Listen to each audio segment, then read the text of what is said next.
sini kami akan mempresentasikan mengenai analisis job description HR Supervisor di PT IML Teknologi. Menurut Chandra, tahun 2023, definisi HR Supervisor adalah jabatan yang menggabungkan konsep dan praktik pengelolaan pengembangan sumber daya manusia di sebuah perusahaan.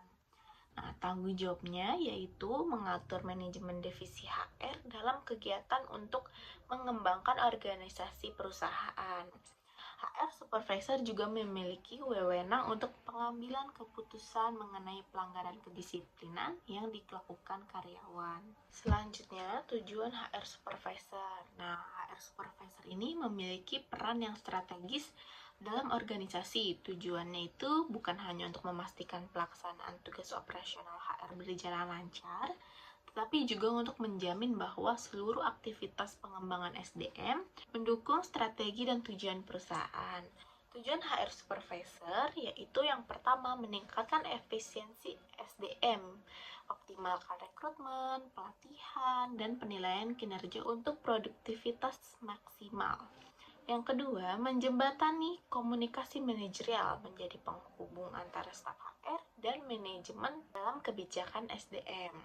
Yang ketiga, penyelarasan strategi SDM dengan tujuan perusahaan. Pastikan aktivitas HR mendukung strategi bisnis. Yang keempat, membangun budaya kerja yang positif seperti menciptakan lingkungan kerja yang sehat, profesional, dan produktif. Selanjutnya adalah peran HR Supervisor. HR Supervisor ini memiliki peran penting. Nah, yang pertama yaitu persiapan dan seleksi tenaga kerja. Nah, proses ini diawali dengan perencanaan kebutuhan tenaga kerja melalui peramalan posisi lowongan, jumlah tenaga kerja, dan waktu kebutuhan. Nah, yang kedua, pengembangan dan evaluasi karyawan. Pengembangan karyawan ini bertujuan meningkatkan kompetensi melalui pelatihan. Yang ketiga, pemberian kompensasi dan proteksi. Kompensasi diberikan sebagai imbalan atau kontribusi pegawai dan harus kesesuaian dengan kondisi pasar tenaga kerja. Yang keempat, manajemen hubungan karyawan. Hubungan yang harmonis antara manajemen dan karyawan menjadi faktor penting dalam menciptakan lingkungan kerja yang kondusif. Yang kelima, pengembangan diri karyawan.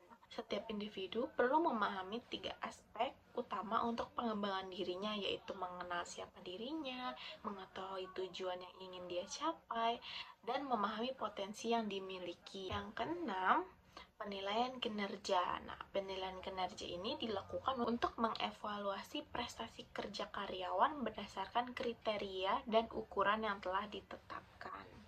Dan ada beberapa juga tugas dan fungsi HR Supervisor. Yang pertama itu tugas HR Supervisor, yaitu yang pertama mengawasi dan mengevaluasi program pelatihan. HR Supervisor ini bertanggung jawab untuk mengevaluasi efektivitas program pelatihan organisasi.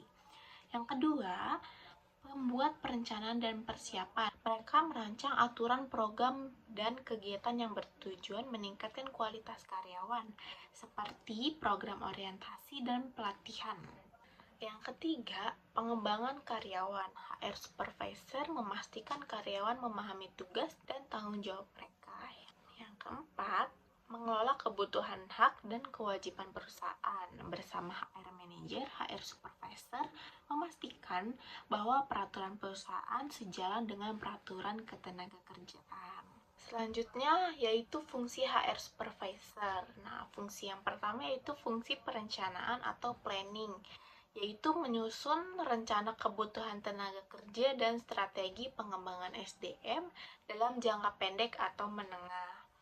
Yang kedua, fungsi perorganisasian atau organizing, yaitu mengelola pembagian tugas dan tanggung jawab tim HR, serta mengatur struktur kerja agar berjalan efisien. Yang ketiga, yaitu fungsi pengarahan, directing, yaitu memberikan instruksi, motivasi, dan dukungan kepada bawahan agar bekerja sesuai dengan target dan standar kerja. Yang keempat, yaitu fungsi pengendalian atau controlling, melakukan pengawasan pelaksanaan terhadap program SDM dan melakukan evaluasi berkala terhadap hasilnya.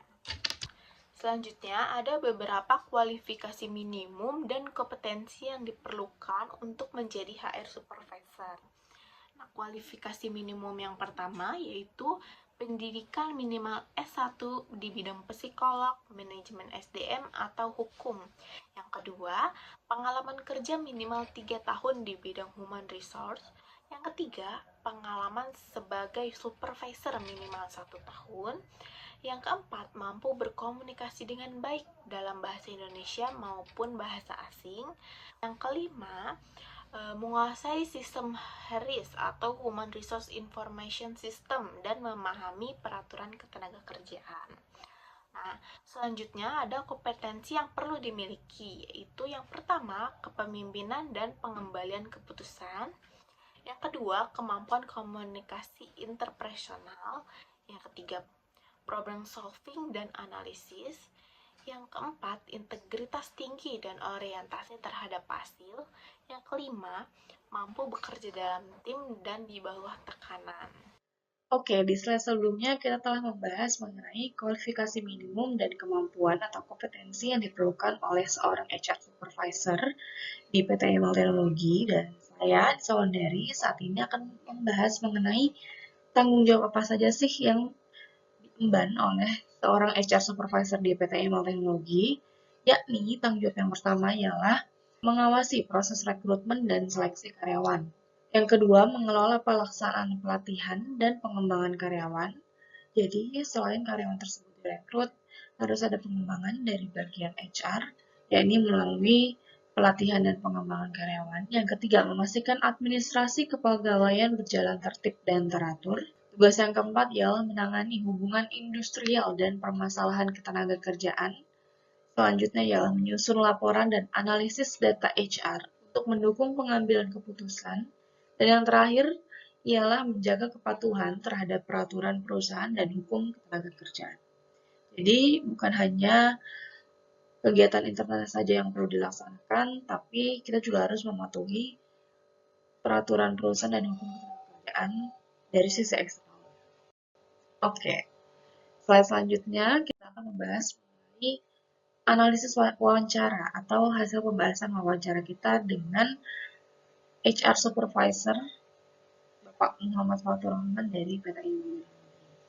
Jadi, berdasarkan wawancara yang sudah dilakukan, kami menganalisis bahwa tugas dan tanggung jawab sebagai HR Supervisor di PT IML Teknologi, khususnya dalam bidang administrasi kepegawaian dan pengelolaan HR, meliputi yang pertama, pengelolaan administrasi karyawan, yang kedua, penyusunan laporan payroll dan data HR, yang ketiga, pengelolaan hubungan industrial, dan yang keempat adalah koordinasi antar departemen. Tidak hanya itu saja, berdasarkan hasil wawancara, kami juga menganalisis bahwa tantangan yang dihadapi sebagai HR Supervisor di PT IML Teknologi yakni menjaga kelancaran komunikasi antar departemen. Terkadang, adanya miskomunikasi menyebabkan keterlambatan dalam pengambilan keputusan atau pelaksanaan proses administrasi. Untuk mengatasinya, HR Supervisor menerapkan pendekatan komunikasi, yakni dengan mengadakan meeting rutin misalnya dan menyampaikan informasi atau pesan secara tertulis.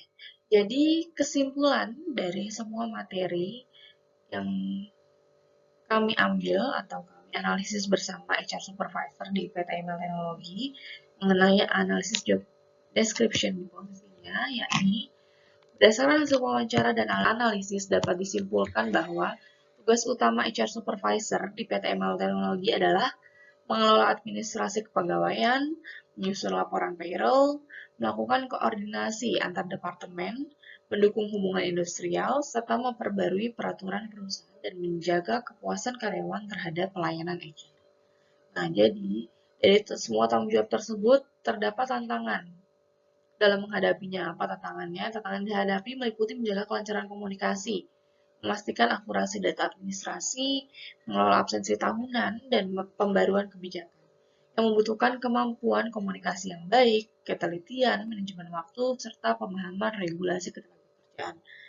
Nah, lalu dari apa kinerja HR Supervisor ini ukur, yakni melalui indikator seperti ketepatan laporan payroll, analisis atensi, keberhasilan pembaruan peraturan perusahaan, dan tingkat kepuasan karyawan melalui KPI atau Key Performance Indicator. Secara keseluruhan, HR Supervisor memiliki peran strategis dalam mendukung operasional perusahaan, menjaga hubungan harmonis dengan karyawan, dan membantu pencapaian tujuan bisnis. Lalu, saran dari kami, yakni berdasarkan hasil wawancara dan analisis yang telah dilakukan, kami memberikan beberapa saran berikut untuk mendukung peningkatan kinerja HR Supervisor di PT IML Teknologi. Yang pertama, kami memberi saran, yakni mengadakan meeting koordinasi rutin. Yang kedua, mengutamakan komunikasi tertulis agar lebih jelas ya, atau terdokumentasi. Dan misalkan kalau kita lupa, dan misalkan ada yang miss, kita bisa lihat lagi catatan kita. Dan yang ketiga adalah meningkatkan komunikasi informal. Informal itu artinya di luar dari konteks meeting yang formal. Seperti itu.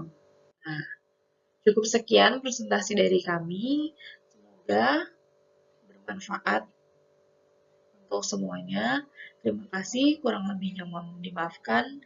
Assalamualaikum warahmatullahi wabarakatuh.